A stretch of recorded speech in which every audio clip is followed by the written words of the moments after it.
시청자 여러분 안녕하십니까? BOA 모닝뉴스 시작합니다.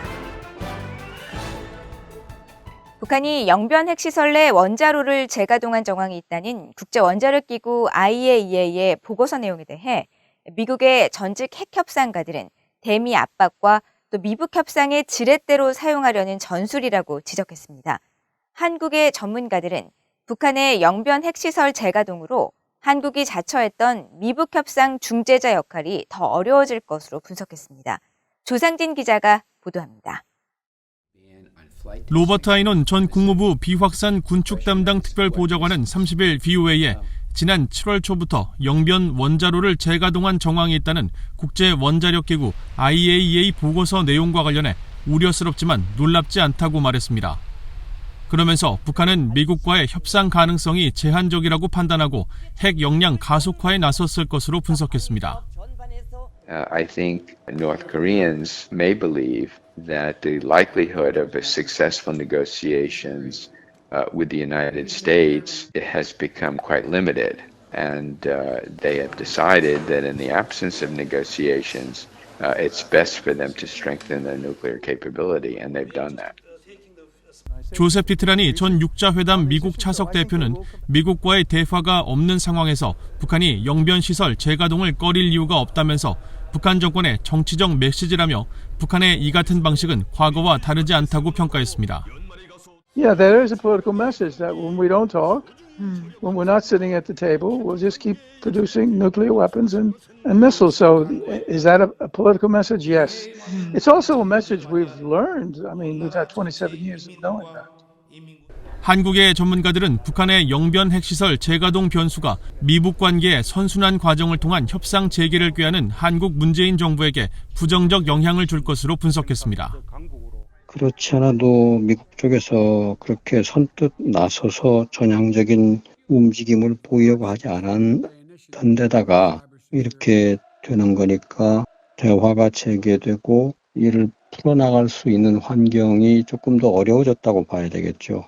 또 한국이 좀 나서서 어떻게 선순환 과정으로 바꿔보고 싶었을 터인데 그런 여건도 썩 좋아지지는 않는 것 같고요. 민간 연구기관인 한국국가전략연구원 신범철 외교안보센터장은 북한이 한국으로 하여금 미국의 자신의 입장을 설득하도록 일종의 대변자 역할을 강요하고 있는 것으로 진단했습니다. 북한이 한국 정부에게 그러한 역할을 부여하는 것을 동의하고 한국 정부에게 의존하는 행보를 보여야 되는데 그 부분에 있어서 북한의 셈법이 바뀐 것이 아니기 때문에 한국의 중재자 역할이 부각될 수 있다 하는 부분에 있어서는 여전히 유보를 하는 생각입니다. 한국의 전문가들은 북한이 하노이 미북 정상회담 당시 영변 핵시설 폐기 카드를 다시 꺼낸 것이라며 바이든 행정부가 조건 없는 대화라는 기존 원칙을 바꿀 가능성은 크지 않다는 점에서 한국 정부의 역할 확대가 미북 교착 상황의 주요 변수가 되지는 않을 것이라고 지적했습니다. BOA 뉴스 조상진입니다. 미국 하원 군사위원회가 2022 회계연도 국방수권법안을 발표했는데 도널드 트럼프 전 대통령의 주한미군 감축 가능성을 견제하기 위해 3년 연속 포함됐던 주한미군 감축 제한 조치가 올해는 포함되지 않았습니다. 중국과 북한의 공격성을 억제하는 데 동맹은 중심적 역할을 하며 인도태평양 영내 병력에 대한 지속적인 투자의 중요성을 강조하는 내용이 담겼습니다. 이조은 기자가 보도합니다. 미국 민주당의 애덤 스미스 하원 군사위원장이 30일 공개한 7,440억 달러 규모의 새 회계연도 국방수권 법안입니다. 스미스 군사위원장 명의로 공개된 이 법안에는 전년도까지 3년 연속 포함됐던 주한미군 감축 제한 조치가 포함되지 않았습니다. 의회는 주한미군 감축 가능성을 거론했던 도널드 트럼프 전 대통령 재임 시절인 2018년부터 매년 국방수권 법안에 의회가 주한미군 감축에 관한 행정부의 일방적 조치에 제동을 걸 수 있는 조항을 포함해왔었고 민주당의 스미스 의원은 이를 주도했었습니다. 이번 법안에는 인도태평양 지역에서 중국과 북한의 위협에 맞선 동맹과 영내 병력 강화의 중요성을 강조하는 내용이 담겼습니다. 자유롭고 개방된 인도태평양 지역에 대한 미국의 확고한 의지를 재확인하며 여기에는 중국과 북한의 공격성을 억제하고 악의적인 활동을 막는 데 긴밀한 미국의 동맹과 파트너십의 중심적 역할이 포함된다고 명시한 겁니다. 인도태평양 지역의 군사적 태세와 역량에 대한 미국의 지속적인 투자의 필요성을 강조하는 내용도 법안에 포함됐습니다. 또 북한 등의 진화하는 탄도미사일 위협에 대비한 미국 본토 방어 레이더 개발과 이 레이더의 하와이 배치 관련 예산을 계속 지원하도록 하는 조치도 담겼습니다. 트럼프 행정부에 이어 바이든 행정부도 지원 중단 결정을 내려 논란이 됐던 하와이 본토 방어 레이더 배치 계획을 계속 추진하도록 요구한 겁니다. 앞서 상원 군사위도 지난달 말 의결한 국방수권 법안에 하와이에 배치할 미국 본토 방어 레이더 관련 예산 8,500만 달러를 포함한 바 있습니다. 하원 군사위원장의 이번 법안은 중국의 위협에 맞선 군사력 강화에 중점을 두고 있습니다. 스미스 위원장은 특히 중국을 겨냥한 인도태평양 군사력 증강 계획인 태평양 억지 구상 프로그램에 최소 62억 달러의 예산을 투입하도록 했는데 바이든 대통령이 의회에 요청한 관련 예산 51억 달러보다 11억 달러 높은 수준입니다. 스미스 군사위원장 자신의 우선순위와 예산표를 담은 이 법안은 각 소위원회가 의결한 국방수권 법안과 함께 다음 달 1일 군사위 전체 회의 심의를 거쳐 표결에 붙여질 예정입니다. VA 뉴스 이지원입니다. 한국 군당국이 내년도 국방 예산을 올해보다 4.5% 증액된 55조 2천억 원으로 책정하고 북한의 핵과 미사일 대응, 대북 감시 전력에 약 5조 원의 예산을 편성했다고 밝혔습니다. 한국 국방부는 31일 보도자료를 통해 이 같은 내용의 국방 예산안을 공개하고 군 정찰위성과 탄도미사일 조기경보 레이더 패트리엇 미사일 성능 개량 등 북한의 핵과 미사일 등 대량 살상 무기 위협 대응에 약 4조 6천억 원을 투입할 계획이라고 밝혔습니다. 또 대북 감시용 초소형 위성 개발에 121억 원, 차세대 3,000톤급 잠수함 개발에 4,200억 원, 장사정포 요격체계 개발에 189억 원 등 북한에 대응하기 위한 첨단 무기체계 개발에도 예산을 크게 늘렸다고 설명했습니다. 그러면서 특히 초소형 위성의 경우 여러 대를 발사해 동시에 운영할 경우 일부 고장이나 파손이 되더라도 잔여 위성으로 넓은 범위를 감시할 수 있어 대북 정찰 감시의 사각지대를 없애고 포괄적 대응 능력을 강화하는 데 도움이 될 것이라고 설명했습니다. 일본 정부가 2022 회계연도 방위비로 전년보다 7% 늘어난 5조 5천억엔, 미화 약 500억 달러를 편성했으며 영내 주변국의 미사일 위협에 대한 방공망 개선과 사이버, 우주 분야 대응 능력 강화에 초점을 두었다고 밝혔습니다. 일본 방위성은 31일 이 같은 방위비 예산 편성 내용을 공개하고 이를 의회에 요청했다고 밝혔습니다.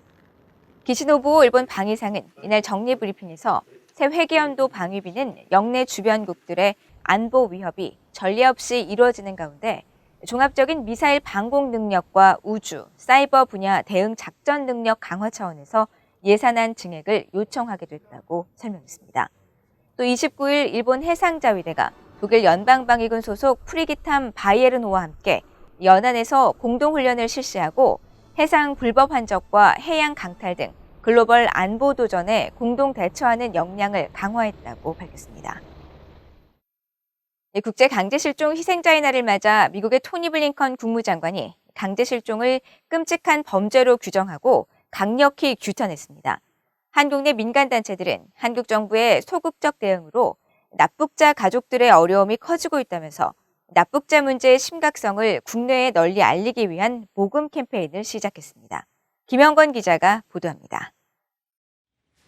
토니 블링컨 국무장관은 국제 강제실종 희생자의 날을 맞아 발표한 성명에서 미국은 강제실종이란 끔찍한 범죄의 피해자들과 연대하고 있다고 강조했습니다.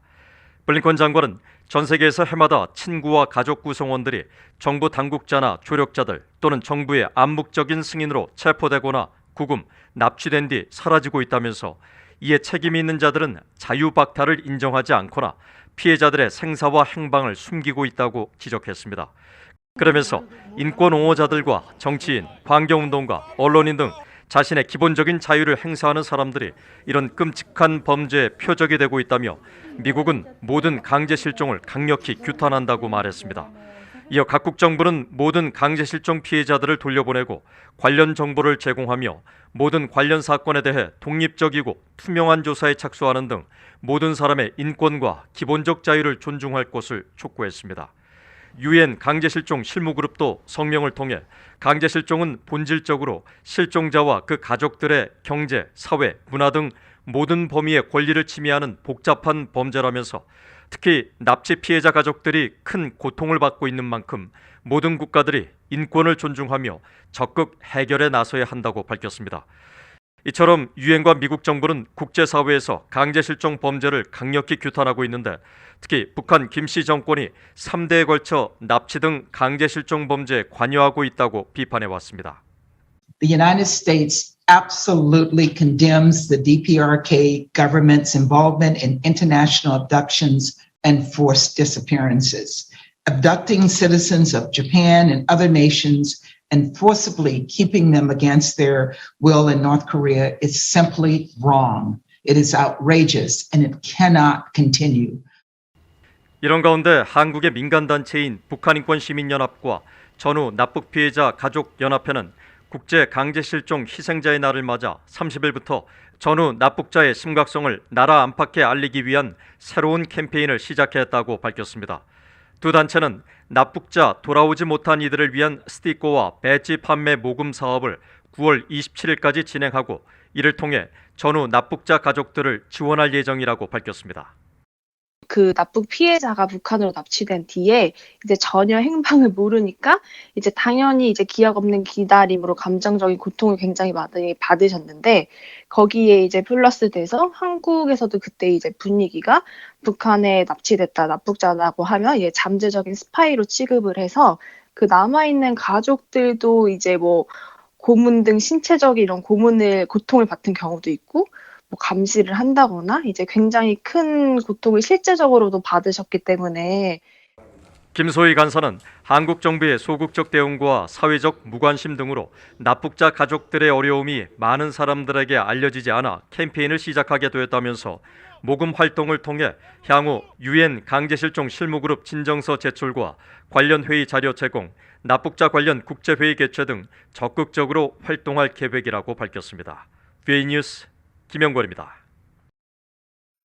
유엔 인권보고관들이 최근 한국 정부와 여당인 더불어민주당이 추진하고 있는 언론중재법과 관련해 한국 정부의 입장을 요청하는 서한을 발송한 것으로 알려졌습니다. 한국 외교부는 31일 유엔 특별보고관들이 보낸 서한을 최근 접수했으며 통상적 절차에 따라 서한을 작성한 유엔 측에서 공개 여부를 결정할 것이기 때문에 자세한 서한 내용을 공개하지 않는다면서 현재 국회 논의 중인 사안으로 차후 논의 동향을 봐가며 대응할 예정이라고 밝혔다고 중앙일보와 연합뉴스 등 한국 언론들이 전했습니다. 이 앞서 한국의 인권단체인 전환기 정의워킹그룹은 지난 24일 표현의 자유와 집회 결사의 자유, 인권 옹호 분야 유엔 특별보고관 앞으로 서한을 보내고 언론중재법이 언론의 자유를 위협하고 독립된 판사에 의한 공정한 재판을 저해야 할 조항이 다수 포함되어 있다고 지적했습니다.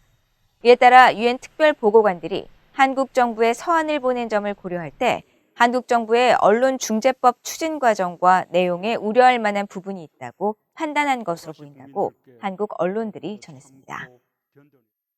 이상으로 BOA 모닝뉴스를 모두 마칩니다. 시청해주신 여러분 고맙습니다.